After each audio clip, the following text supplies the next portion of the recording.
Hey guys, it's Glenn from Glenn'sCarCollection.com, and today we're reviewing one of my favorite cars, the BMW M4. And it's not only any M4, it's a convertible in my favorite color, which is Yas Marina Blue. I love this color. It is stunning when the sun is on it. And this car you could buy for under $39,000, which is pretty amazing. I think these M4s have a real strong following. They got fantastic performance. They look out of this world, and the best thing about this car, besides the color, it has small grills. You don't have to worry about those giant ugly grills, and you got this terrific looking car. And this car has some really great features that we're going to talk about, and then we're going to take it for a drive. So one of the great features that this car has, and I just experienced driving here, are these neck warmers. Just like a heated seat, it takes a little time to warm up, but it blows blasting hot air. I don't care if it's 20 degrees, you can probably drive with the top down. Back seat's a little small. That's my driving position. I'm 6 feet tall, so you could probably fit somebody behind me if they have small feet. This seat is all the way back. I don't know why, but hardtop convertible, which we'll demonstrate in a minute. And good looking car. It's not a competition. It's got the bigger wheels. I love these wheels, actually. The comp came later. This is a 2015, so the first year. You got the carbon fiber spoiler here on the trunk. So with the top down or up, I guess it doesn't matter. You don't have much storage here. So I would buy one of these cars, and I'd probably even buy this one because it was Yas Marina Blue if I could fit my hockey bag back there. Or I would probably own this car, and this video would never make it to YouTube. Now this is a dual clutch, 7-speed dual clutch, but you got some nice carbon fiber here. Let's take a look under the hood. Now this is when they went to turbocharge, right? So before this was the E92, the convertible was the E93. What I had was the sedan V8, which was the E90. Actually, you have to do the latch twice, just like my M2 had. So you do it twice because there's no secondary latch. That pops it open, and you can see the S55 in all its glory. Turbocharged motor.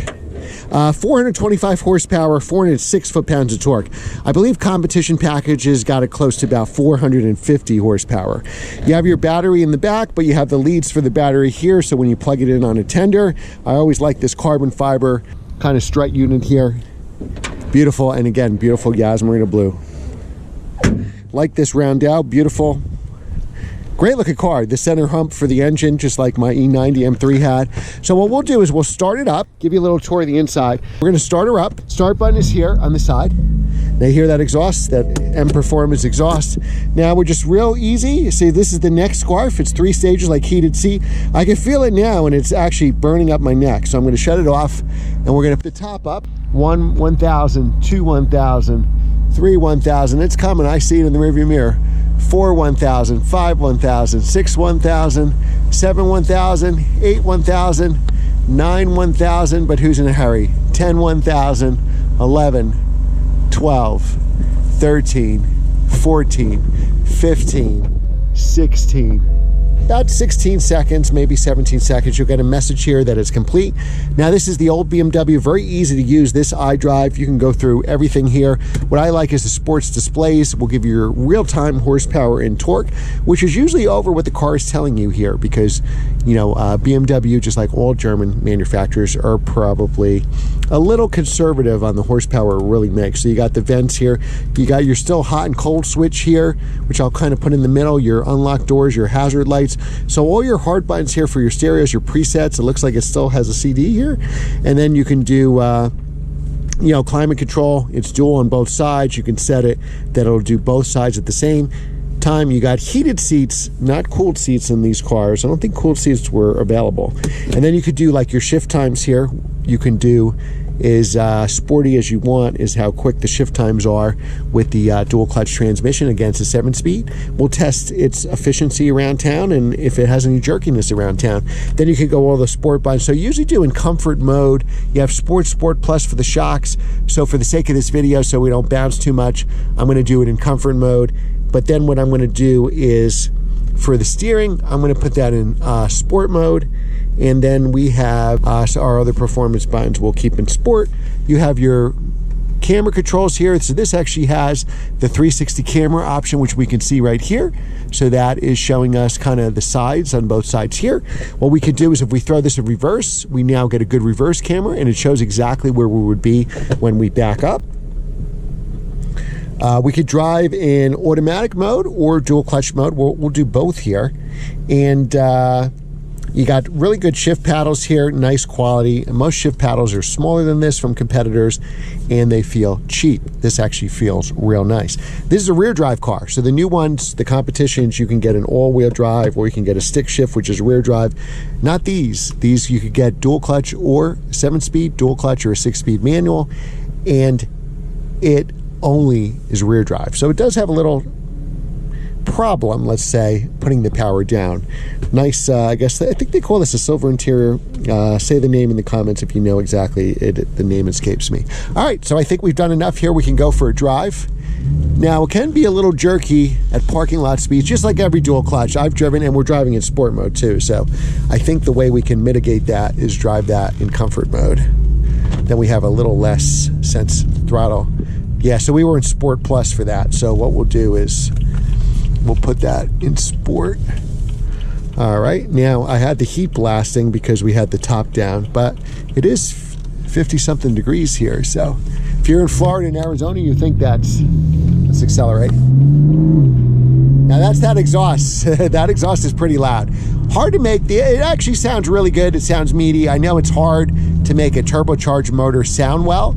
So the S55 isn't the best sounding M engine. I'll take an E92 with its 4-liter, 8,000 plus RPM V8 any day. But this has got the performance. If you drive the old M3s like I had 2 E46 M3s, 1 E90 M3. They're very slow compared to this car. They're very slow compared to my M2. All right, so we'll drive it in auto mode here. Then we're going to get to some really cool turns. Well, I'll put it over in manual while I have to do the gears itself. So far, the ride is pretty good. It's a little stiffer. It's very similar to my M340iX drive, to be honest with you. Maybe slightly stiffer than that. I love the hood scoop. I love that on my E90, seeing that hood scoop when I was driving. I know that's not for everybody, but I love it. Love this color. Now, this is the time, I could go red on red in New Jersey. This is the time to buy a convertible. In February, when you get a nice day like this, I bet you this car is $5,000 or $10,000 more if you waited to May. So buy the car now, and then you'll be ready to go when you get some nice days in March. All right, so now we're gonna put it to the left here, I believe, and that gives us manual mode. So when you put it down and it shows you the number instead of D for drive, now I have to shift the gears myself. There's a slight delay when you do downshifts. I think that's on purpose, to be honest, and it does very, very quick upshift. So we're going to get to some twisty roads here. There'll be a little spot where we can do some acceleration. All right, so what I'm going to do, you got some burble on the exhaust here. So I hit that, and then it went into second. Now this car has a lot of power, especially when you're at lower RPMs because it's turbocharged, and especially lower gear. So I'm going to go up to third now for a second. Now you're going to watch me shift to second. I'm at 35 miles an hour. Let's see how quickly it does it. There we go. So it took about a second. It rev matched the throttle, and now we're free to accelerate. You get the shift lights, and very composed. Brakes work fantastic. That's what you want. Power is nothing without control, right? The old saying. So you have a very good chassis. It hides its weight really well being a convertible. You got to kind of feed the power. You don't stomp it because the car could have a little bit of oversteer. I don't think you're going to get that much. I don't think you're going to have hardly any oversteer on the convertible, but you know, it could get away from you if you're a novice driver, especially if it was wet out there. Now we're still in manual mode where I have to shift the gears. And the paddles, as you can see, are attached to the steering wheel. Gas mileage is probably not going to be great, but they're more efficient than they were. So my E90 M3, I remember the original window sticker said 14 city, 20 highway, and I averaged about 17. And to be honest, I did mainly highway driving, but I did rev the car out. So I would think I wouldn't be surprised. If you own one of these, let me know the mileage in the comments. I wouldn't be surprised if you can get average 20 miles to the gallon with this, even driving it aggressively. All right, so we got the top down. We'll do a little acceleration here. Wow. Dual clutch is really good. 7-speed. You go up and down through the gears. A little delay on downshifts, but very quick upshifts.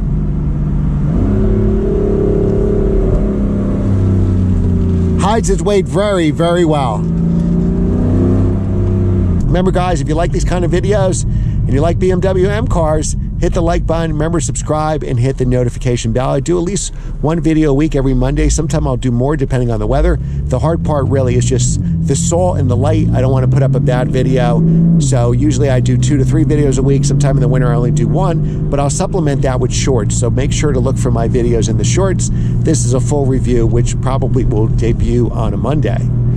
Always comment on every video. That helps me the most. If you're liking the video, there be a comment as well. All right. So now the car does really well. A little bit of jerkiness around town when we were in first gear, going through those lights or making turns, coming up in traffic. You can definitely notice it's not going to be as smooth. One of the reasons they went like in the new M5 or the new M3 competition with that torque converter automatic is now the automatics can upshift just as fast as the dual clutch, so you don't need the delays on the downshift or the jerkiness around town, where the torque converter automatic on the new M5, new M3 competition could straighten that out. But that being said, I still love this car and I would definitely buy it. So check out DCH Acura in Verona, New Jersey. They have new and used Acuras. I got our new RDX, our family car from them. They have all kinds of great sports cars. I'll call them Glen cars, BMW M cars, Porsche 911s, and everything in between, and exotic cars as well. Check out their website and just tell them you saw Glen's video. Thanks again for watching, and I will see you next time.